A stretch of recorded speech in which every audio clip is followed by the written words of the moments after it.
the top left-hand corner of Wales, there was a railway.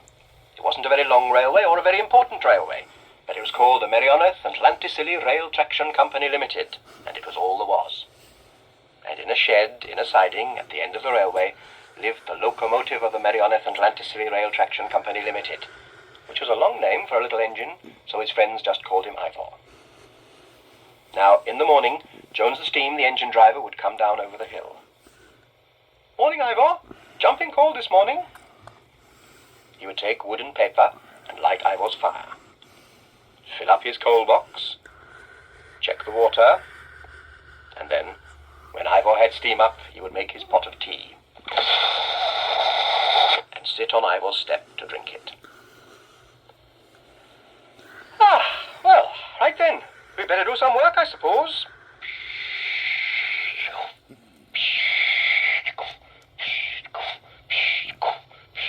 Out they would trundle, out of the shed and out into the bright morning air. Jumping cold it was too that morning, but bright as a pin, and Ivor felt glad to be alive and steaming, because little engines love the cold weather.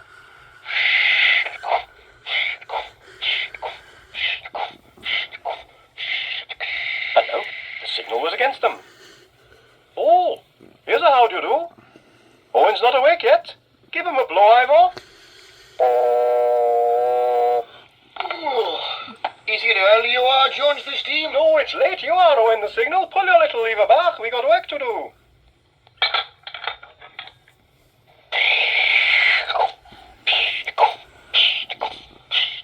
Up the hill into Laniog Station. There's Dye Station. Look, waiting for them.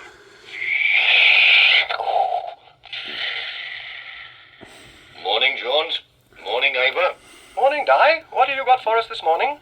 Oh, nothing special. We better get some coal up for Grumbly Gasworks. There's a box of tomatoes for Mr. Davy at Tanny Gilch, and this bag of fish for Mrs. Thomas, you know, if you wouldn't mind. "Oh, I don't mind. I'll take it in with Ivor." I wouldn't do that. She'll want it fresh, not fried. "All right, then I'll put it on the coal. She can have it black. Couple up the truck for me, Dye." Right away then, Jones. Bye, Ivor.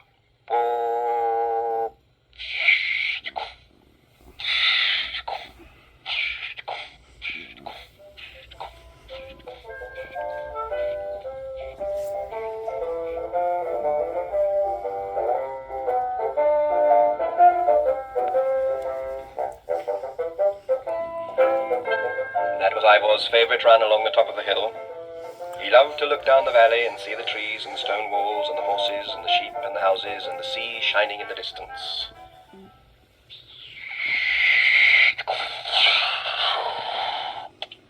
Morning, Ivor. Morning, Mr. Jones. "Morning, Mr. Pugh." Is it coal you want, Mr. Jones? "What else you got, Mr. Pugh?" We've only got coal, Mr. Jones. "Right then, we'll have coal."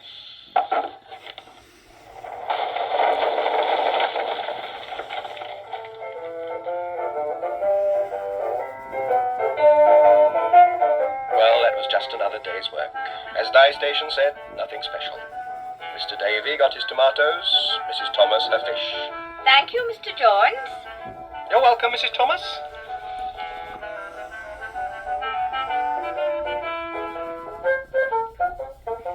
And it was evening by the time they reached Grumbly Gasworks and delivered the coal. By then it was time for choir practice. Evans the Song was waiting for them. From the top, if you please.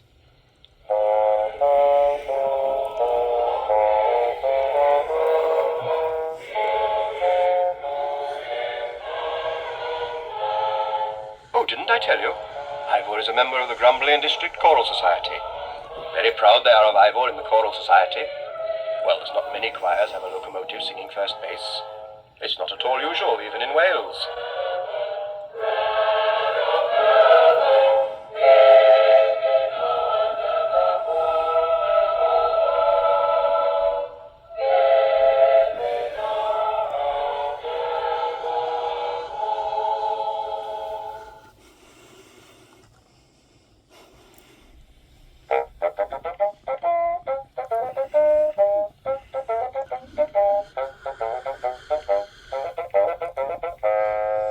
Ivor the engine.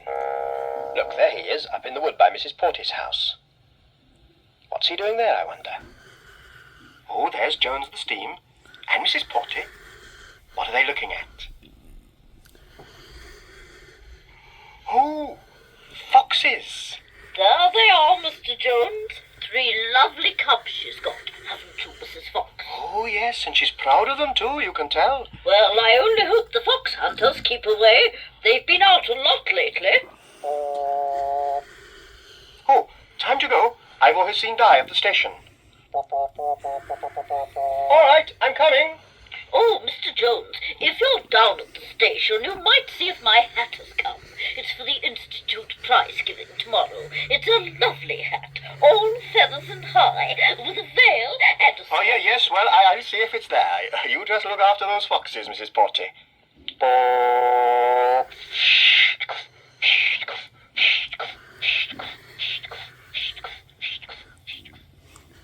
Oh, there you are, Jones.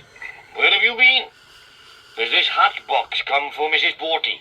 Very urgent, it says. Handle with care. Oh, I know. It's a lovely hat, too. It's all feathers and high with a veil and a sort Yes, of... all right, I dare say, but you'd better get over there and deliver it, or she'll be on the telephone. That's where we've just been.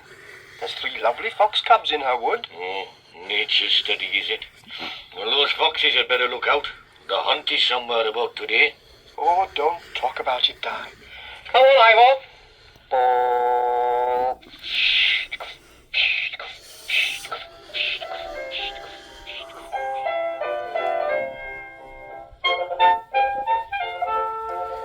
Hi, hold on, Ivor. What's going on over there?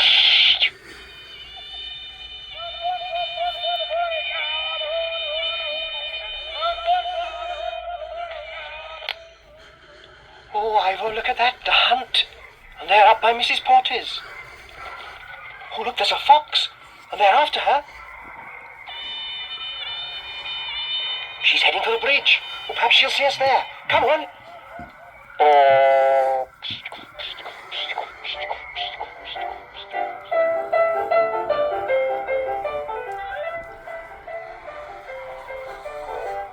She's seen us. Ready with the steam. Here she comes.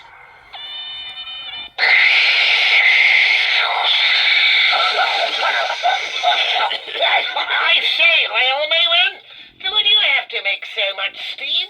Oh, just blowing off the pipes a bit, you know. What on earth's that you've got on your head?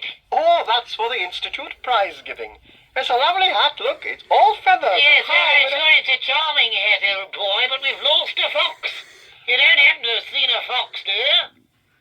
Oh, yes. I did say a fox, but I don't reckon it wanted to see you. Good morning, gentlemen. An extraordinary sort of chap. Oh, well, come on, Commander.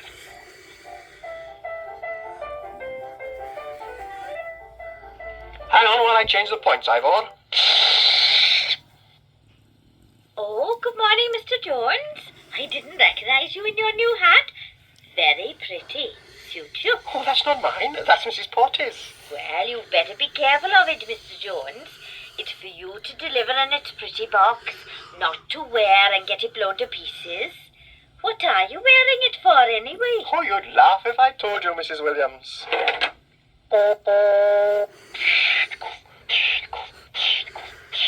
I bet Mrs. Portney won't laugh when she sees our new hat. Mr. Jones, you are wearing my new hat. Oh, now, Mrs. Porty, don't jump to conclusions. Wait while I explain what happened. Where is your hat? Well, it was the hunt, you see, and there was nowhere else she could go, and my hat doesn't spoil so easily, so I left that inside, and I thought you'd rather, in the circumstances. Mrs. Fox.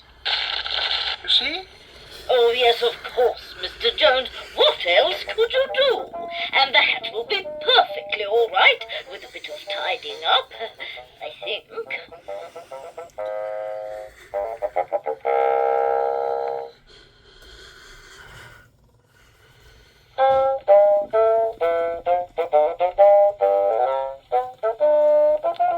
Ivor the engine. There he is, look, standing outside the shed at Lanyog with his friend Bluebell. Bluebell's a donkey. She and Ivor are good friends. Bluebell belongs to Mrs. Porty, really, but she lives in the field by the railway and often comes down to the shed. The only person who isn't sure he approves of donkeys on the railway is the station master, Di. He's always a bit worried about regulations and that. And besides, donkeys are useful. Hi, Bluebell. Would you hold this bucket for me a minute? I want to mop over the top of Ivor's cab. That's right. You hold that there and don't put it down till I tell you. There's a good donkey. What a dirty old engine you are, Ivor. You'd never believe the filth there is up here. Oh, careful, careful, you nearly blew me off. Oh, what's that bell? I can hear a bell ringing. Oh, the telephone. Oh, dear, oh. Oh, all right, I'm coming. Oh, do be quiet now. Hello? Hello? Oh, now, there's nobody there. Oh, yes, Di, yes. Oh, all right, we'll be along at once. Oh, come on, Ivor, an emergency. Come on.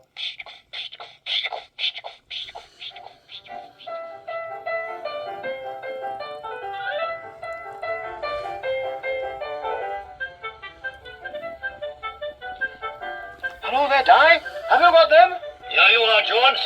Keep going, Ivor.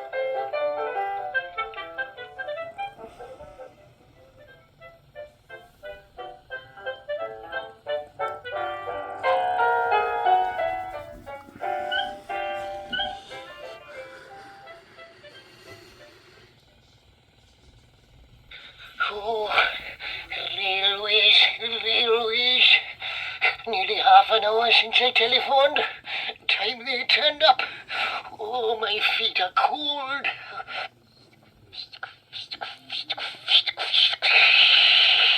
Oh, there you are at last. What kept you? What kept us? We flew like the wind. I thought Ivor was going to leave the rails and sail up over the mountains like a winged spirit. Well, I wish he had done.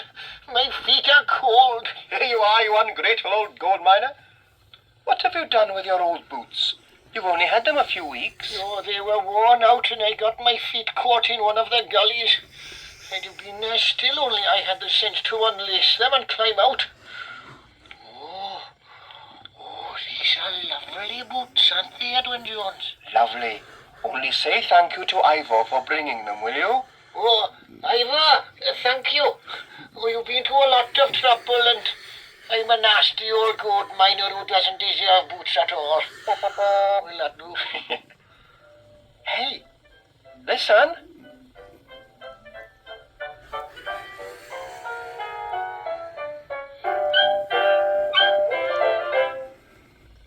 Bluebell. Oh dear, poor Bluebell. She must have run after us all the way from Llaniock. But what for? And why is she carrying a bucket? Oh, I asked her to stand by Ivor and hold the bucket for me while I washed him. But then your call came, and I never finished washing him. Oh, there, you're a good old donkey, and it's all my fault. She looks completely worn out to me. I don't reckon she can run all the way back again like that. Look, I tell you what, Jones. You make us all a pot of tea from Ivor's boiler, and I will see what I can arrange.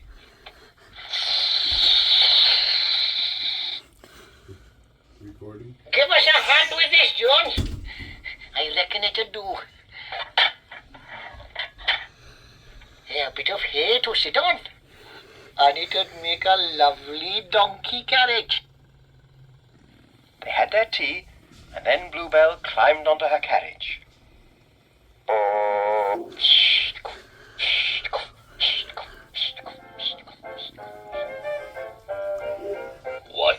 What's this? Donkey carriages? That's Bluebell, Ivor's friend Bluebell. Well, it's against regulations, you know it is, Jones. Conveying donkeys about for no reason. It's not as if she was useful or anything like that. Oh, don't be all official now, Di. Bluebell is Ivor's friend. I dare say. Well, anyway, there's work for you and Ivor to do. Grumbly Gasworks today. Funny thing, Ivor, Di was really quite put out by our giving Bluebell a lift. As if it mattered.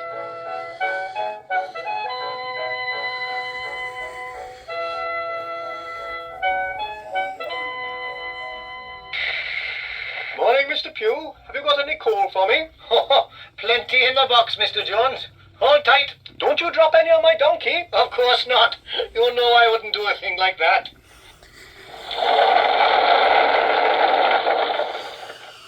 Oh, thank you, Mr. Pugh. I don't want to seem inquisitive or anything, but where is the donkey going to? Oh, she's not going anywhere special. Just coming along for the ride. Oh, yes. Well, it's a lovely day for an outing.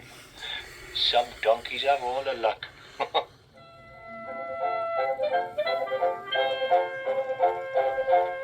Well, it was a lovely day for an outing, even though Ivor had quite a load to pull. He was feeling fine and full of steam as they rolled down towards the points below Tannagilch. Hey, go easy on the points there, Ivor. You know that, Dickie. Oh, there now, you clumsy great donkey engine. You've got yourself off the rails. Oh, it's no use you saying you're sorry. We got to get you back on the line again. Oh, now, where's that iron bar? Oh, there we are. Now, a bit of leverage. Ooh. Oh, no, I can't shift it. Oh, no, you're right off. Oh, we'll need the big hydraulic jack to move you over, and that's up at Llaniock. There you see, Bluebell. He's right off the rails. Hey, what do you want the rope for? Oh, I see. You want me to tie it on so you can pull the truck. Oh, no, you couldn't pull that. There's 2.5 tons there. Oh, I know what you could do, though. Take your carriage and a note back to Di at Llaniock. Then you can bring out the big jack. Here you are. Now wait while I write a note. Dear Di, sorry to tell you Ivor derailed. Please bring the big jack. Love from E. Jones and Bluebell.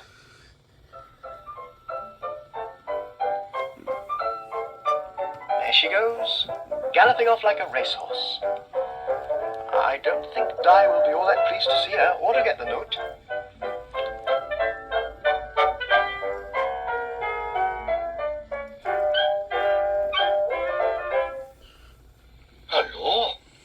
Hello, what's this? A letter, is it? Let's have a look. Oh, yes, I see. Oh, well.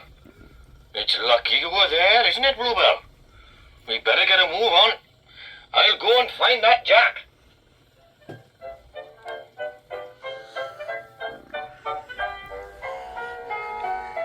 Here they come, Ivor. Well, that was quick. Do you reckon Bluebell is a good donkey then, Di? She's the only one with any sense on the whole railway. And as far as I'm concerned, she can have a free ticket to ride as much as she likes. Oh, you be quiet, Ivor. You got nothing to laugh at. We've still got to lift you back onto the rails. Come on, Di. Give us a hand.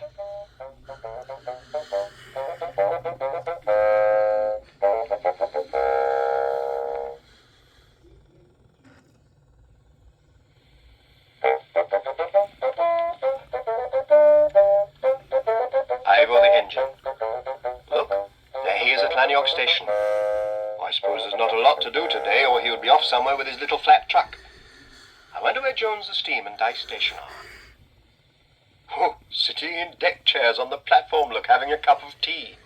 There's luxury now. You know, I wonder sometimes, Di, looking up in the sky about, life on other planets and that. Oh, yes, there is. I got a book about it. Little green men with pointed heads there. Oh, don't be daft, Di. No, it's true. They come over in flying saucers. When they land, they look like petrol pumps and say, "Take me to your leader." Never. Yes, I seen one. There's a lot about nowadays. Look, there's one now. What, a little green man? No, a flying saucer, silly. The little green men are inside. Oh, look at that. There are half a dozen more up there. It must be some sort of invasion. They seem to be coming across over Dinwiddie's pit. Oh, Oh, let's go up there and look. Oh, I want to know what's going on. Come on, Di.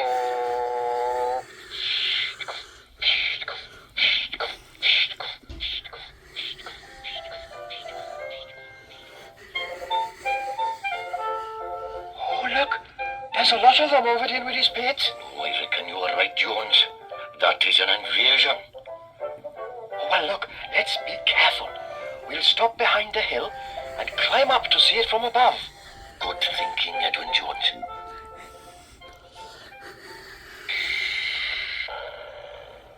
Hey, listen to that.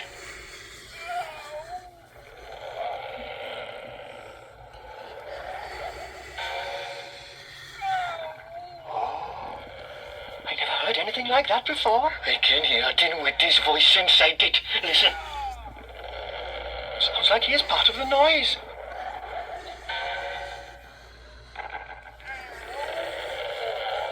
Oh, they're torturing him, I reckon. Oh, I don't like that. No, I'm not standing for that. No. It's all right, Mr. Dinwiddie. I will save you. Mr. Dinwiddie. Meredith, are you all right? Are you looking for me? Oh, there you are. I thought the Martians had captured you. Captured me? Martians? Yes, in those flying saucers. Flying saucers? There's little green men with pointed heads inside them. Look. It's nothing to laugh at. Oh, dear. I'm so sorry. Just my joke. Oh, dear. Is he all right, do you reckon? Oh, yes. I'm all right. Look, I must show you something. Look. You see this lever here? And this blower from the old smelting oven? Well, I swing on the lever like this and...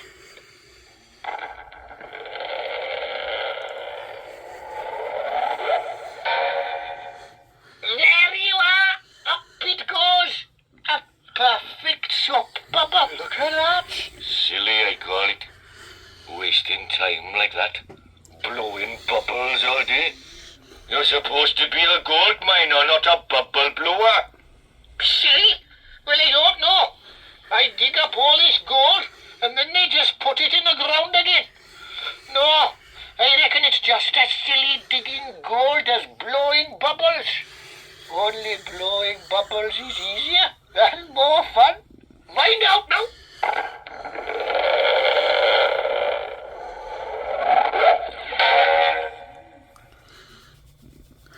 Very good, yes. That's a good one. Hey, may I have a go? Certainly. Oh, hold tight then.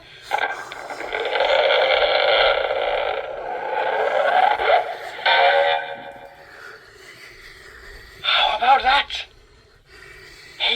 Hey, what about steam power, Mr. Dinwiddie? Oh, They connected a hose pipe to Ivor's boiler, and then they made bubbles.